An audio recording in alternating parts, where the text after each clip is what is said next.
మత్తయి శుభవార్త 20వ అధ్యాయము 17వ వచనం నుండి. యేసు యెరూషలేమునకు పోవచ్చు మార్గమధ్యమున 12 శిష్యులతో ఇట్లనెను, ఇదిగో మనము ఇప్పుడు యెరూషలేమునకు వెళ్ళుచున్నాము. అచ్చట మనిషి కుమారుడు ప్రధాన యాజకుల చేత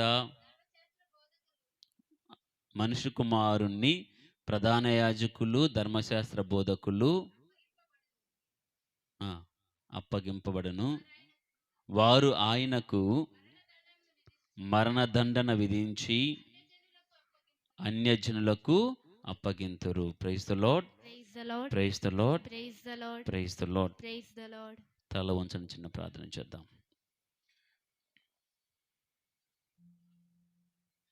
కృపా కనికరం గల పరమ తండ్రి, పరలోక రాజా, మమ్మ ఎంతగానో ప్రేమించి పరిపాలిస్తున్నా నడిపిస్తున్నావు తండ్రి.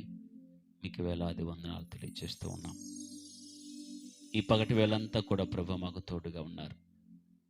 మేము చేసిన ప్రయాణములు తోడుగా ఉండి ఎటువంటి అపాయము వాటిల్లకుండా ప్రభా సురక్షితంగా గమ్యాలకు చేర్చావయ్యా, మీకు స్తోత్రాలు. మేము పని చేస్తూ ఉండగా ప్రభా మీ యొక్క కాపుదలను దయచేసి ఉన్నావు, మీకు స్తోత్రాలు. చదువుతూ ఉండగా ప్రభా మాకు జ్ఞానము దయచేసావు, మీకు స్తోత్రాలు. ఇదిగో ప్రభా, ఏ సాయంకాలం వేళ మేమందరం కూడా ఈ కుటుంబం చెంత చేరి ఇప్పటి వరకు కూడా మేము పాటల ద్వారా మహిమపరచుటకు మీరు మాకు ఇచ్చిన శక్తిని బట్టి మీకు వందనాలు. ఇదిగో ప్రభా, వాక్య ధ్యానంలోకి ప్రవేశిస్తూ ఉండగా మమ్మందరిని కూడా దీవించమని, ఈ యొక్క సమయాన్ని ఇక్కడున్న ప్రతి ఒక్కరిని ప్రభ మీ ఆధీనపరుచుకుని నడిపించమని, ఆత్మతో అభిషేకించమని మన ఆదుడిని క్రీస్తు ద్వారా ఈ మనవి చేయుచున్నాము. Praise the Lord, praise the Lord, praise the Lord. ఒక యవనస్తుడు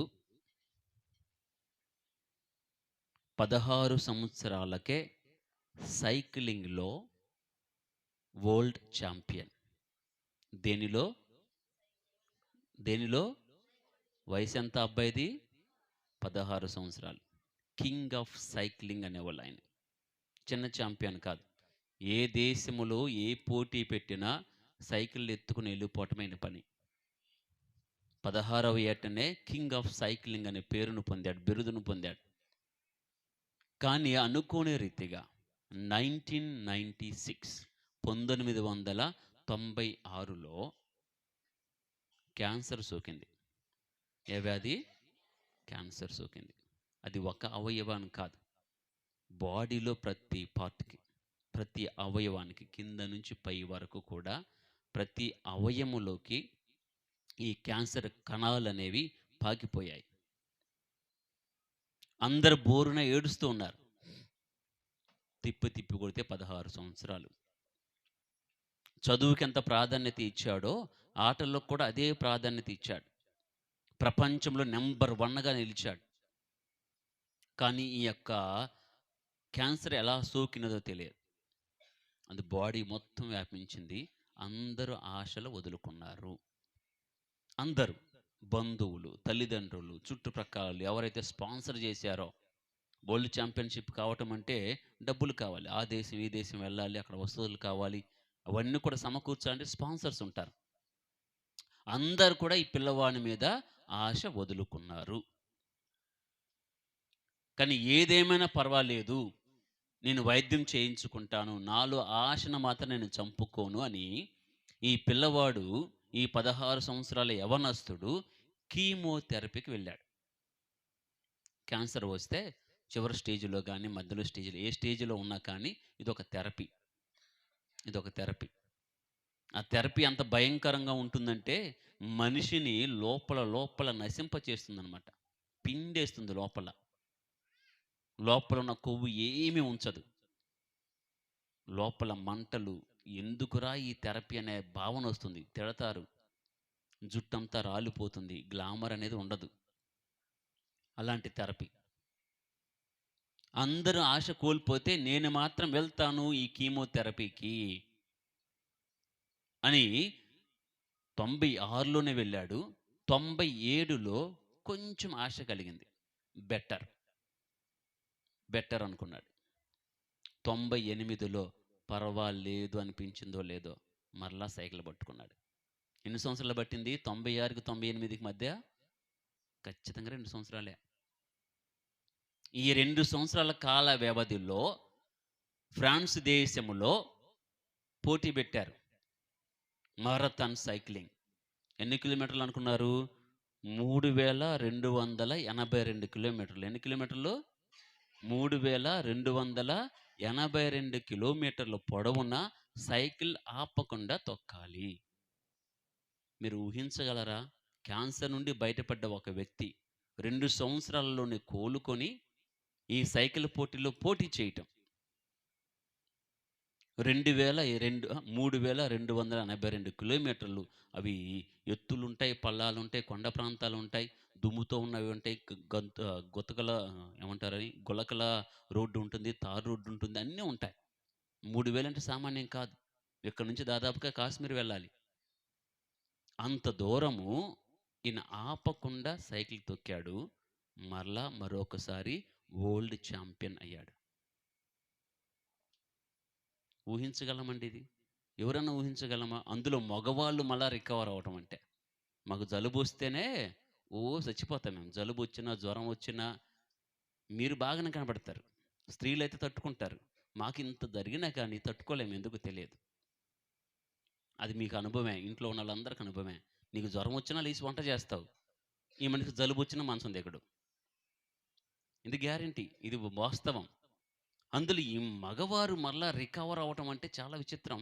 అందులో క్యాన్సర్ నుండి బయటపడి 3282 కిలోమీటర్ల పొడవున ఆపకుండా సైకిల్ తొక్కి మరలా ప్రైజ్ పొందటం అనేది గొప్ప ఆశయం, పట్టుదల. ప్రియమైన సహోదరి సహోదరులారా, అలా క్యాన్సర్ని జయించిన ఆ వ్యక్తి ఆగిపోలేదు.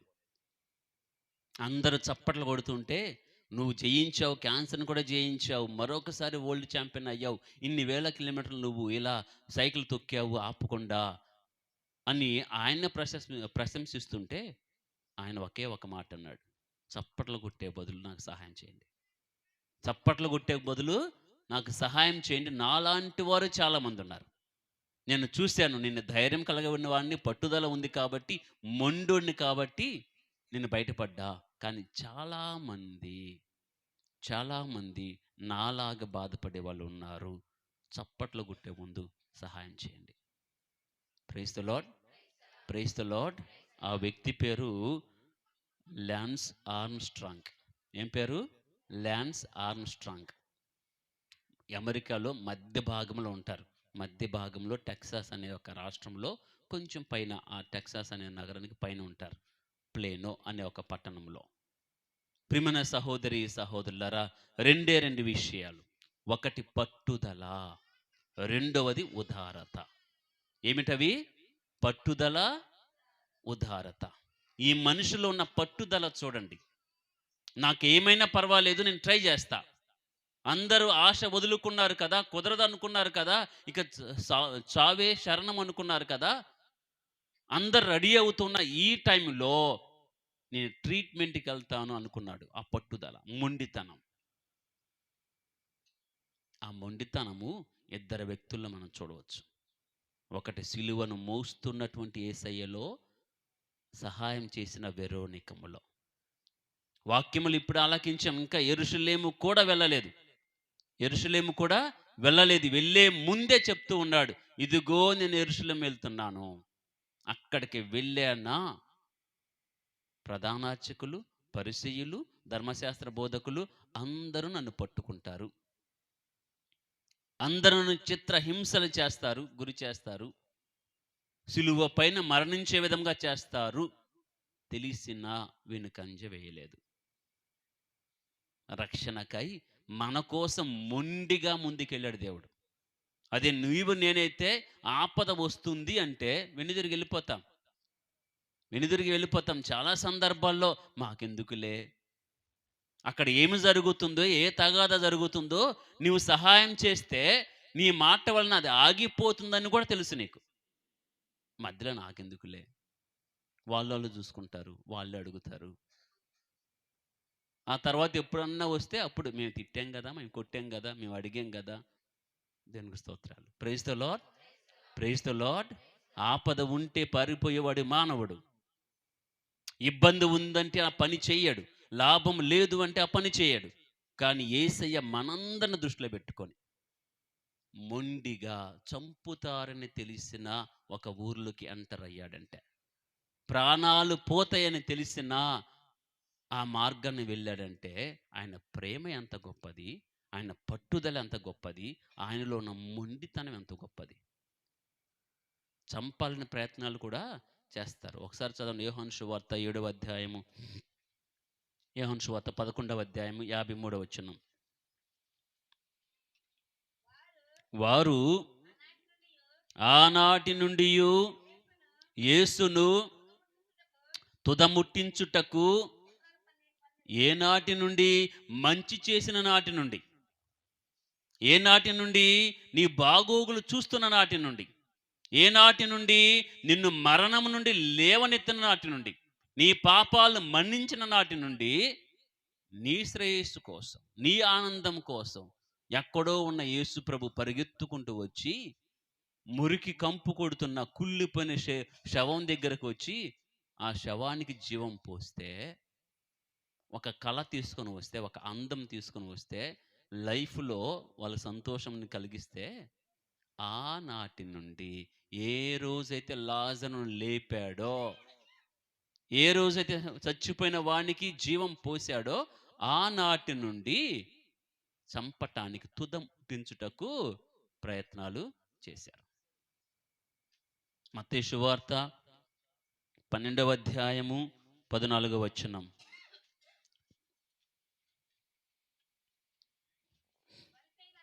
పరిసయ్యులు అంతటా వెలుపలకు వెళ్ళి ఆయనను ఎట్లు అంతమొందింతుమా అని కుట్రలు చేయ. Praise the Lord, praise the Lord, praise the lord.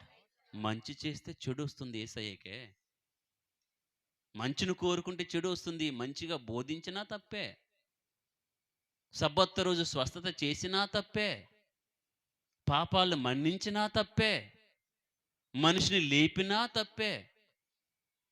ఇది కాదయ్యా అసలు అర్థం ఇది అని వాక్యాన్ని వివరించినా తప్పే. అయినా వెనుకంజ వెయ్యలేదు. మనం వింటాం కదా మడమ తిప్పరని. ఆ మడమ తిప్పని మొదటి వ్యక్తి ఎవరంటే యేసయ్యే.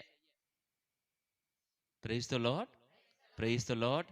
ఆయన గనక భయపడి అమ్మో నన్ను చంపుతారా, రక్తం దారలుగా ప్రవహిస్తుందా, ఆకాశానికి నేలకు మధ్య నన్ను వేలాడతీస్తారా అని జరగబోయేది ముందే చూసిన ఆ దేవుడు పారిపోయి ఉంటే మనం ఎలా ఉండేవాళ్ళం ఆలోచించే. నా వల్ల కాదు, ఈ పానాపాత్రం నాకు వద్దయ్యా తీసేయి అని చెప్పేసి మరలా పైకి వెళ్ళిపోయినట్లయితే మన స్థితి ఎలా ఉండేదో ఆలోచించే. నీ దేవుడు మొండివాడు. నీ దేవుడు మొండివాడు. నీ కోసమే అడుగులు వేస్తాడు, నీ కోసమే ఆ మార్గాన్ని వెళ్తాడు, నీ కోసమే ప్రాణాలు కూడా సమర్పిస్తాడు. అంత గొప్ప దేవుడు. Praise the Lord, praise the Lord, praise the Lord. ఆ మార్గములో మరొక స్త్రీ, యేసయ్య ఎంత మొండిగా వెళ్ళిపోతూ ఉన్నాడో అంతే మొండిగా ఒక స్త్రీ అడుగు ముందుకు వేసింది. క్యూరియోనియస్ సీమోనుని ఏం చేశారు? బలవంతం చేశారు. సిలువ మోయటానికి ఆ దారిన పోతూ ఉంటే యేసయ్య పడిపోతున్నాడు, ఇంకా అక్కడ దాకా రాడేమో, టార్గెట్ మిస్ అయిపోతాం, ఆనందం అనేది అక్కడ కాదు, ఇక్కడ కాదు కదా. సిలువేసి అపహాసం చేసి అంత ఆనందించేది అక్కడ, క్లైమాక్స్ మిస్ అవుతామేమోనని దారిని పోయే ఈ మనిషిని, క్యూరియోనియస్ సీమోనుని తీసుకుని వచ్చి బలవంతముగా సిలువ మోయిస్తారు. ఆ ఒక్కరు తప్ప ప్రభు దగ్గరకు వచ్చిన వాళ్ళు ఎవరైనా ఉన్నారా? ప్రభు దగ్గరకు వచ్చి సహాయం చేయటానికి, లేపటానికి ఎవరన్నా వచ్చారా? మొండి స్త్రీ ఒక ఆమె, వెరోనికమ్మ. ఏం పేరు? మీరు బైబిల్లో వెతికితే దొరకదు. అది బైబిల్ ఎంత వెతికినా దొరకదు. ఇది ఎన్నవ స్థలము? వెరోనికమ్మ యేసయ్య మోకాన్ని తుడుచుట అనేది. అమ్మా దేవుని స్తోత్రం, బాగా చెప్తున్నా, దేవుని స్తోత్రం. 6వ స్థలం అది. 14 స్థలాల్లో 6వ స్థలము వెరోనికమ్మ యేసయ్య ముఖమును తుడచుట. ఆమెలో ఉన్న ధైర్యం చూడండి. ఈ లాన్స్ ఆర్మ్‌స్ట్రాంగ్‌లో ఉన్నటువంటి ఆ ధైర్యము, యేసయ్యలో ఉన్న ఆ ధైర్యము, మొండితనము ఈమెలో కూడా చూడవచ్చు ఆ సిలువ యాత్రలో. అంతమంది ఉన్న ముందుకు వచ్చిందే, తన దగ్గరున్న ఒక చిన్న గుడ్డను తీసుకొని వచ్చి, యేసయ్య మొఖాన్ని తుడవటానికి ప్రయత్నము చేసింది. Praise the Lord. Praise the Lord. Praise the Lord. పక్కింట్లో అయిన వారు తగాదాడుకుంటే ఎవరన్నా పోయి తలుపు కొడతారా? ఏంటయ్యా ఇలా చేస్తున్నావని? తన్నుకున్న వాళ్ళే చూస్తారు, తర్వాత వద్దాంలే. ఆ! కర్ర పట్టుకొని ఇంతలా కర్ర పట్టుకొని బాదుతుంటే చూసొచ్చినోళ్ళే గానీ, ఆపినోళ్ళు ఎవరు లేరు. దేవునికి స్తోత్రాలు. ఆపారు ఎవరన్నా? Praise the Lord. Praise the Lord. మన నైజం అంతే అమ్మ. మన నైజం అంతే. నాకెందుకులే. ఆ దారిన పోతున్నాడు. ఇదొక విచిత్రము. శిలువ మీద చచ్చిపోతాడు. అందరూ చచ్చిపోయారు. ఆయన కంటే ముందు చాలామంది దొంగలను కూడా సిలువేశారు. ఆయన తర్వాత కూడా చాలామందిని సిలువేశారు. ఈయనొక్కడే కొత్త గాదు. ఇది కొత్తగా వచ్చిన ప్రణాళికైతే శిక్ష కాదు. ఆ దారిని చాలామంది పోయారు. Praise the Lord. Praise the Lord. ఇదొక యాత్ర. ఇదొక యాత్ర. పోగానే పూలు చల్లుతారు చూసావా? మనోళ్ళని ఏడుస్తారా? లేదు, చీపురు తీసుకుని రాగానే ఊడ్చేస్తారు. అవునా కదా? అటు పొయ్యారా, పూలు చల్లుకుంటా పోయారా, పోవటం ఆలస్యం. సానుభూతి, గీనుభూతి ఏముండదు. రోజు జరిగేదే. రోజు పోవట్లే ఈ బజార్‌లో చీపురు తీసుకోవటం, అటు పోవడంలే ఊడ్చుకోవటం. అంతే అక్కడ జరిగింది. యెరూషలేము వీధుల్లో జరిగిందదే. యేసయ్య పోతూ ఉంటే అందరూ చూశారు. ఓహో! కొత్తాయన ఒకాయన వచ్చాడా? ఎవరాయన? అద్భుతాలు చేసినవాయన. ఆహా! ఈయన పని కూడా ఇంతేనా? ఆయన అనుకున్నాం, ఈయన కూడా ఇంతేనా?